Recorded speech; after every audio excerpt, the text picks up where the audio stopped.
Hi there, my name is Greg Beta, and today I'm going to be doing Calculus 2, question 9. So this question has two parts, so we're going to start with 9a, and this question asks us to prove that the series summation going to infinity, starting at n equals 0, of n plus 2 factorial over n to the power of n is convergent. So we are proving convergence with this problem. So immediately when you notice that factorial in a series, you want to use the ratio test, which is the limit of n going to infinity of the absolute value of an plus 1 over an. And basically we are proving whether or not the value is greater than 0, less than, or greater than 1, less than 1, or equal to 1. Each of those comes with a different condition and therefore proves a different thing. Basically what we want to do is we want to avoid the problem equaling 1 when it goes to infinity, because that's going to make the test inconclusive, and it would be a lot harder to do another test with a factorial. So ratio test is your best bet, and what you should always go with when you first start a series with that.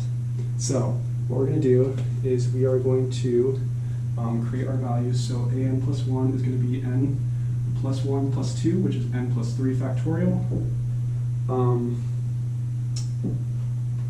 over n plus 1 to the power of n plus 1. And then times, because we are rationalizing, because this is a fraction, and when we divide a fraction by a fraction, we got to flip the other one and multiply. So that's going to give us n to the power of n over n plus 2 factorial. Then from this point, we are going to basically separate this factorial. So we're going to have n plus 3 times n plus 2 factorial over n plus 1 to the power of n plus 1 times n to the power of n over n plus 2 factorial. Basically, since we have n plus 2 factorial and n plus 2 factorial, we can cancel these terms out. And also, because we have a n plus 1 to the power of n plus 1 over here, we're going to separate this on the bottom. So we're gonna put these equations together. So we're gonna have n plus 3 times n to the power of n. And we're gonna separate this coefficient on the bottom. So we're gonna have n plus 1 times n plus 1 to the power of n. And we can separate that as well. So we're gonna have n plus 3 over n plus 1 times n to the power of n over n plus 1 to the power of n. And basically, that is going to give us something that isn't determinate. So we are left with this right here. I'm going to write it up here because I'm lazy. So basically, we have n plus 3 over n plus 1 times n to the power of n over n plus 1 to the power of n. And what we're going to do is we are going to divide by n. So basically, we are going to have, we're going to divide each part by n. So we're going to have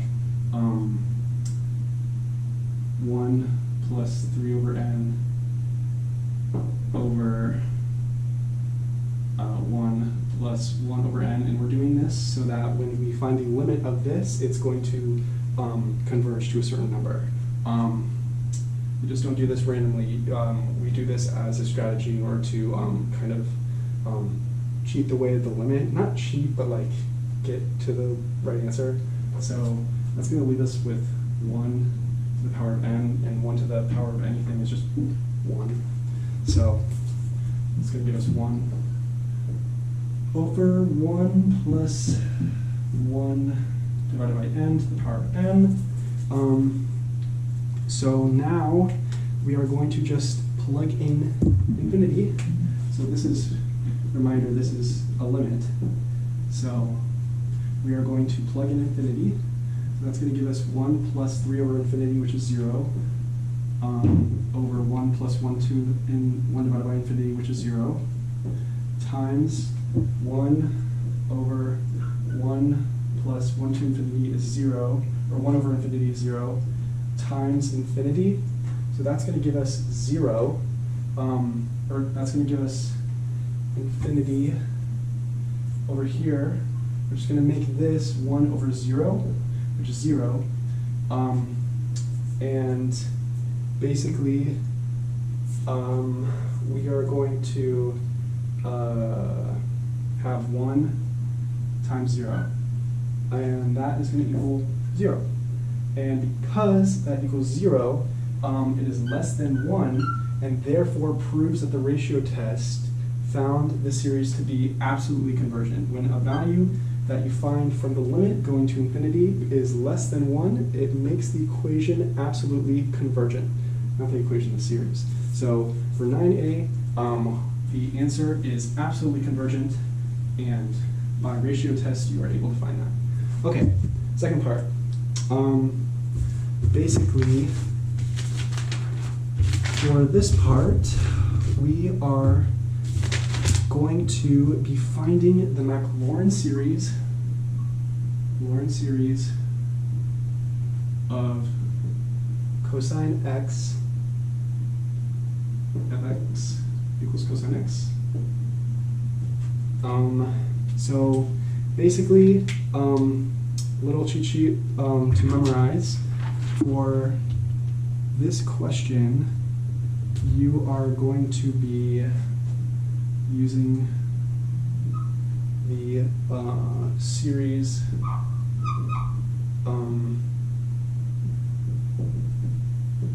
summation going to infinity, n equals 0, negative 1 to the power of n, x times x times, or x to the power of 2n over 2n factorial.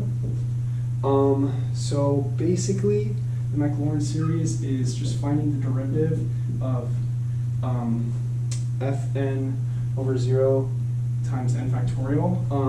And it's different from the Taylor series because the Taylor series, you have a, and you have f to the power of n times, or a, divided by n minus a factorial. But for the Taylor series, since it's 0, it gives you a different result, and this is the series for the Maclaurin series. Sorry, did I say Taylor? I meant Maclaurin.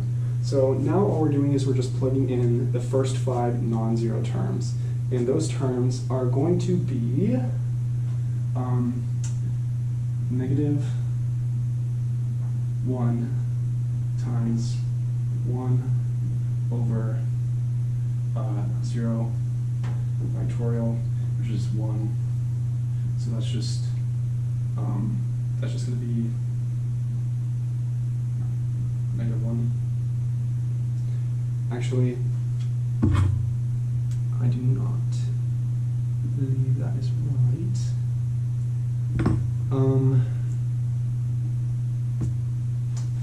I think anything to the power of 0 is just 1. And because negative 1 is inside of it, it just goes to 1. So the first one is going to be 1. Then our second term is going to be negative 1 times x squared over 2 factorial. So that's going to be negative x squared over 2 factorial. Then the next one is going to be 1 times x4 over 4 factorial. That's going to be x4 4 factorial. The next one is going to be negative x to the power of 6 over 6 factorial. And then for the last term, it's going to be x to the 8th over 8 factorial. So those are going to be your first 5 terms, and that is question 9. Thank you.